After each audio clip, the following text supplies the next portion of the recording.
مرکز دین و ایمان، مرکز دین و ایمان، مرکز دین و ایمان، مرکز دین و ایمان، آفتاب رشد و حکمت مطلع فکر و بیان، تو حریم مرکز دین و جامعۃ الرشید کا شعبہ تخصصات اپنی نوعیت کا ایک منفرد اور قابل تحسین اقدام ہے۔ جامعۃ الرشید کا یہ امتیازی شعبہ اور پوری دنیا میں الحمدللہ اس شعبے کے جو پاس آؤٹس ہیں، جو فضلاء ہیں، وہ کام کر رہے ہیں۔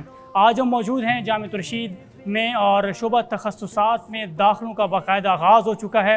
داخلہ فارم جو ہے وہ یہاں پہ جمع کیے جا رہے ہیں۔ ہم جائیں گے اندر، جو یہاں پہ جو امتحان کی جو کارروائی چل رہی ہے، جو داخلہ فارم جن کے ریسیو کیے جا رہے ہیں، یا جن لوگوں کی رجسٹریشن ہونا باقی تھی یا جن کی ہو چکی ہے لیکن ان کی توثیق ہونا باقی تھی، وہ یہاں پہ اندر ہو رہی ہے۔ انشاءاللہ آپ کو اندر جا کر داخلوں کے مناظر آپ سے شیئر کریں گے، اور کچھ لوگ جو مختلف مدارس کے یہاں پہ تشریف لائے ہوئے ہیں ان کے تاثرات بھی آپ کی خدمت میں رکھیں گے، تو میرے ساتھ آئیے۔ آئینہ ہے تو سلف کے نقش فعل و قال۔ ناظرین، اس وقت میں جامعۃ الرشید کے شعبہ تخصصات میں موجود ہوں، اور یہ داخلہ ہال ہے جہاں پہ آپ میرے پیچھے یہ مناظر دیکھ رہے ہیں کہ داخلہ کی کارروائی جاری ہے۔ سب سے پہلے یہاں کے جو منتظم ہیں اور جو مسئول ہیں یہاں کے شعبہ جات کے، ان سے بھی جانیں گے کہ یہاں پہ کیا ان کا پروسیس ہے جو آج یہاں پہ چل رہا ہے، اور کتنے لوگ ماشاءاللہ سے یہاں پہ جنہوں نے رجوع کیا ہے جامعۃ الرشید کے شعبہ تخصصات میں داخلہ لینے کے لیے، تو ان سے کچھ رہنمائی لیتے ہیں۔ مولانا ندیم الرشید صاحب، مجھے یہ بتائیے کہ سب سے پہلے آج ہم دیکھ رہے ہیں کہ ماشاءاللہ ایک بڑی تعداد ہے جو اس وقت جم میں موجود ہے اور داخلے کا ایک عمل جاری ہے۔ یہ بتائیے کہ آج کا دن خاص طور پہ آپ کی سرگرمی ہے کیا؟ 2 دن داخلے کی شرائط کے مطابق جو طلبہ پورے پاکستان سے یا پاکستان سے باہر سے تشریف لائیں گے، ہم ان کی دستاویزات، ان کے کوائف، ان کے کاغذات، ان کی تعلیمی اسناد، کشف الدرجات، رزلٹ کارڈ وغیرہ، یہ ساری چیزیں دیکھیں گے۔ پھر اس کے بعد ہم ان کو فارم جاری کریں گے، ٹھیک ہے؟ تو یہ 2 دن، آج 14 ہیں، 14 اور 15 مئی، یہ 2 دن فارم دینے کے ہیں اور دستاویزات کی جانچ پڑتال کرنے کے ہیں۔ پھر اس کے بعد اگلا دن جو ہوگا 14 اور 15 کے بعد 16 مئی کا جو دن ہوگا، اس میں ان کا ریٹن ٹیسٹ ہوگا، تحریری امتحان ہوگا۔ پھر تحریری امتحان میں جو طلبہ کامیاب ہو جائیں گے، 17 مئی کو ان کی لسٹ لگ جائے گی تحریری امتحان میں کامیاب ہونے والے طلبہ کی۔ پھر اس کے بعد 18 مئی کو ہم ان کو بلائیں گے انٹرویو کے لیے، 19 مئی کو حتمی مشاورت ہو جائے گی، اور پھر 21 مئی بروز ہفتہ صبح 7:30 بجے سے کلاسز کا آغاز ہو جائے گا انشاءاللہ۔ کلاس تک جانے کے لیے جو اگلا پروسیس ہے وہ کیا ہے؟ مطلب آج تو فارم جمع ہو گئے، فارم کی جانچ پڑتال بھی آپ نے کر لی، اگلا سٹیپ کیا ہے؟ میں نے عرض کیا نا کہ 2 دن تک، 14 اور 15 مئی، 2 دن تک یہی فارم دینے کا عمل جاری رہے گا۔ ہم ان کے کاغذات چیک کرتے رہیں گے، ان کو فارم دیں گے۔ 2 دن کے بعد یعنی 16 تاریخ کو ان کا ریٹن ٹیسٹ ہوگا، تحریری امتحان ہوگا۔ پھر اس میں جو لوگ کامیاب ہو جائیں گے، 17 مئی کو ہم ان کی لسٹ جاری کر دیں گے، ان کو انٹرویو کے لیے بلائیں گے۔ 18 تاریخ کو پھر ہم ان کا انٹرویو کریں گے، اور انٹرویو میں جو حتمی طلبہ منتخب ہو جائیں گے تمام شعبہ جات کے لیے، چاہے وہ کلیت الفنون ہو، کلیت الدعوہ ہو، انگلش ہو، عربی ہو، افتاء ہو، حدیث ہو، تمام تخصصات کے منتخب طلبہ کو ہم بلائیں گے انٹرویو کے لیے۔ پھر انٹرویو میں جو طلبہ کامیاب ہو جائیں گے ان کی لسٹ جاری کر دی جائے گی، اور ہفتے سے انشاءاللہ کلاسز کا باقاعدہ اسباق کا آغاز ہوگا۔ میرا اگلا سوال آپ سے یہ ہے کہ یہ بتائیے کہ جو رجسٹریشن ہوئی ہے، کتنا پوٹینشیل سمجھتے ہیں، کتنے لوگوں کا رجوع ہے، اور کیا سمجھتے ہیں کہ لوگ تخصصات کے اس خاص شعبے کی طرف بڑھ رہے ہیں؟ جی الحمدللہ، آپ خود دیکھ سکتے ہیں، صبح جب ہم پہنچے، ہمارے پہنچنے سے پہلے ہی ہال میں بہت زیادہ طلبہ کا رش تھا، اور چیزیں ویزیں سیٹ کرتے تک تقریباً پورا ہال جو ہے وہ بھر چکا تھا۔ تو الحمدللہ جس طرح سے ہر سال رجوع ہوتا ہے تخصصات کی طرف، اسی طرح سے رجوع ہے، اس میں کوئی کمی دیکھنے میں نہیں آئی۔ مجھے یہ بتائیے گا کہ رجسٹریشن ہوئی ہے ماشاءاللہ، اور پورے پاکستان سے آپ کہہ رہے ہیں کہ لوگ اس میں آئے ہیں، کن کن مدارس کے اور کن کن جگہوں کے لوگ آپ کے پاس یہاں پہ ماشاءاللہ آئے ہوئے ہیں؟ جو رجسٹریشن ہوئی ہے وہ تو آن لائن ہوئی ہے۔ آن لائن رجسٹریشن میں بھی بہت کثیر تعداد تھی۔ پھر بہت سارے طلبہ ایسے ہوتے ہیں جو آن لائن رجسٹریشن نہیں کروا سکتے، تو جنہوں نے آن لائن رجسٹریشن کروائی تھی وہ بھی آ گئے، اور آج پھر ایک بہت بڑی تعداد ایسی بھی ہے کہ جو آج داخلہ فارم لیں گے، اور وہ پورے پاکستان سے ہیں۔ وہ بنور ٹاؤن کے فضلاء بھی ہیں، وہ دارالعلوم کے فضلاء بھی ہیں، وہ خیر المدارس کے بھی ہیں، وہ کبیر والا کے فضلاء بھی ہیں، جنوبی پنجاب سے بھی، کے پی کے سے بھی